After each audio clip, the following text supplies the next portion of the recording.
Hello বন্ধুরা, চলেছি আবার একটা নতুন মিনি ব্লগ নিয়ে তোমাদের কাছে। তোমরা সবাই কেমন আছো? আশা করি সবাই সুস্থ আছো, ভালো আছো। তো আমিও তোমাদের ভালোবাসায় অনেক অনেক ভালো আছি।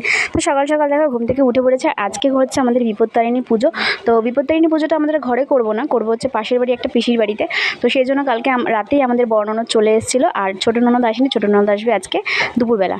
তো দেখো ঘুম থেকে উঠে ফার্স্ট যেই কাজটা, মানে বাসি কাজগুলো আমরা সমস্ত সবাই মিলে করে নিয়েছি। ননদ, আমি, শাশুড়ি সবাই মিলে করে নিয়েছি। আর তারপরে চলে এসেছি ঘরের বিছানাটা তুলতে। এখনও মেয়ে ওঠেনি, ঘুমাচ্ছে, এখনও ঘুম থেকে তুলিনি। তো সেই ফাঁকে আমি বিছানাটা তুলে নিয়েছি। তারপরে যাবো, মানে টুকটাক কাছাকাছি আছে সেগুলো করে স্নান করে চলে আসবো। দেখো স্নান করে চলে এসেছি। এখন হচ্ছে ঠাকুর পুজোর যে সমস্ত জিনিসগুলো আছে, ফল টল বানানো, সেগুলোই রেডি করছি আমি আর আমার বড় ননদ মিলে। আর মানে ধাগাও বানাতে হবে, কালকে রাতে সব কমপ্লিট হয়নি। তো সেই জন্য দেখো আমি সমস্ত এদিকে মানে টুকটাক কাজ করছি, আর এদিকে বড় ননদ, বড়দি ভাই আর কি, তো ফল বানাচ্ছে। তো সারাদিন এইভাবে আজকে পুজোর ব্লগটা তোমাদের সাথে শেয়ার করব। তো বিপত্তারিণী পুজো কারা কারা করো তারা প্লিজ আমাকে একটু কমেন্ট করে জানিও। আমরা প্রত্যেক বছর করতাম, মানে বিয়ের পর থেকে পুজো উপোস করিনি, কিন্তু পুজোতে আর কি ছিলাম, যতক্ষণ অবধি পুজো হয়েছে ততক্ষণ উপোস ছিলাম। তারপরে নিরামিষ খেয়েছিলাম, কিন্তু এখন কয়েক বছর ধরে আমি পুরোপুরি উপোস করি। তো 13টা রকমের ফল খাই উপোস করে। তারপরে রাতেরবেলা 13টা লুচি খাই।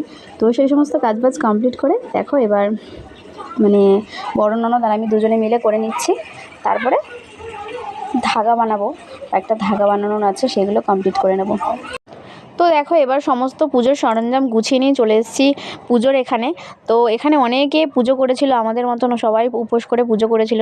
তারপরে পুজো দিতে দিতে এদিকে পুজো দিচ্ছিলাম, তো এদিকে চিন্তা করছিলাম বাড়িতে কিছু রান্না এখনও করিনি। দুপুরবেলা আমরা তো বাদ দিই, অনেকে সবাই খাবে, তো তাদের জন্য কি রান্না করব ভাবলাম ডাল ভাজা ভাত করব।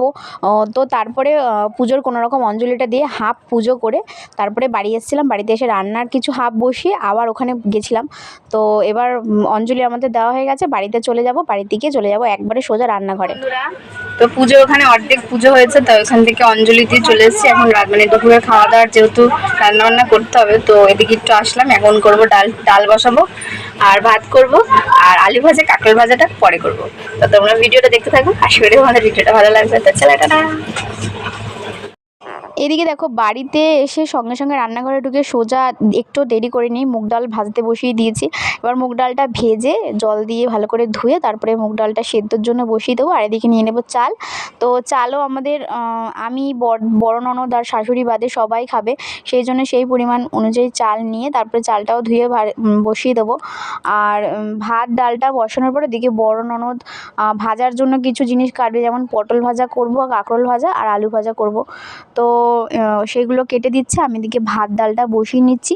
ভাত ডালটা বসানো হয়ে গেছে। এদিকে দেখো রান্নাঘরে সমস্ত বাসন উপুড় করা ছিল, সেই বাসনগুলো জায়গায় রেখে দেবো, নাহলে রান্নাঘর ছোট, তো অসুবিধা হয় জায়গার। সেই জন্য জায়গায় আগে রেখে রান্নাঘরটা একটু ভালো করে পরিষ্কার করে নেব। তারপরে ভাজাভুজি করব, ভাজাভুজিটা একটু পরে করব।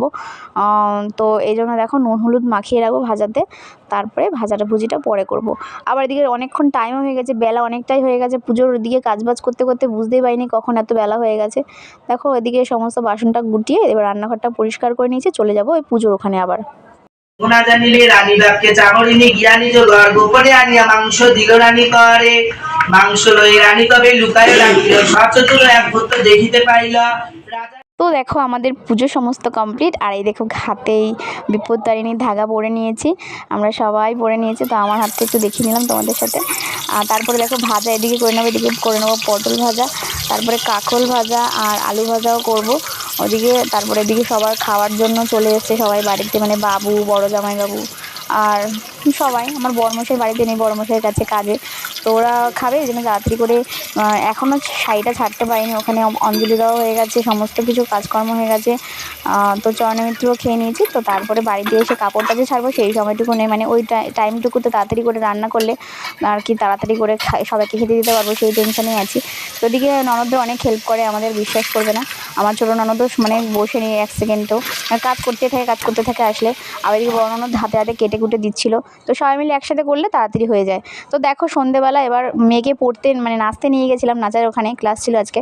তো ওখান থেকে ভিডিওটা তোমাদের সাথে শেয়ার করিনি, বাড়ি চলে এসেছি। আর বাড়িতে এসে দেখি দুই ননদ মিলে আটা মাখা অর্ধেক কমপ্লিট হয়ে গেছে। তো আমি একটু হাতে হাতে আবার মেখে দিচ্ছিলাম। তো তারপরে শাশুড়ি মা বা ছোটো ননদ বেলে দিচ্ছিলো, আমি এদিকে লুচিগুলো ভেজে নিচ্ছি। অনেক লুচি ভাজতে অনেকক্ষণ টাইম লেগেছিলো, তো ভেজে নিয়েছি। তারপরে এই খাওয়া দাওয়া করবো আজকে রাত্রেবেলা লুচি আর এদিকে ঘুগনি। তোমাদের সাথে আর ভিডিওটা বেশি বড় করব না, এই পর্যন্ত ভিডিওটা রাখছি আজকে। তো দেখো ছোটো ননদ বেলে দিচ্ছিলো, আর সবাই জামাইবাবুরা এসেছিলো, আমার মা বাবাও এসেছিলো, তাদেরকে লুচি বেলে দিয়েছি। গরম গরম লুচি মানে লুচি আর ঘুগনি দিয়ে খেতে দিয়ে দিয়েছিলাম। আমার বাবা মা অনেক রাত্রি করে এসেছিলো। তো আজকের মতন ভিডিওটা এখানেই শেষ করছি, নিয়ে আসবো তোমাদের জন্য একটা নতুন ভিডিও। ততক্ষণ আমার ভিডিও দেখতে থাকো আর পাশে থেকো প্লিজ। আমার চ্যানেলে যারা নতুন আছো তারা লাইক সাবস্ক্রাইব করে আমার পাশে থেকো আর বেল আইকনটা প্রেস করে দিও। তো আজকের মতন এখানেই টাটা অ্যান্ড গুড বাই। সবাই ভালো থেকো, সুস্থ থেকো।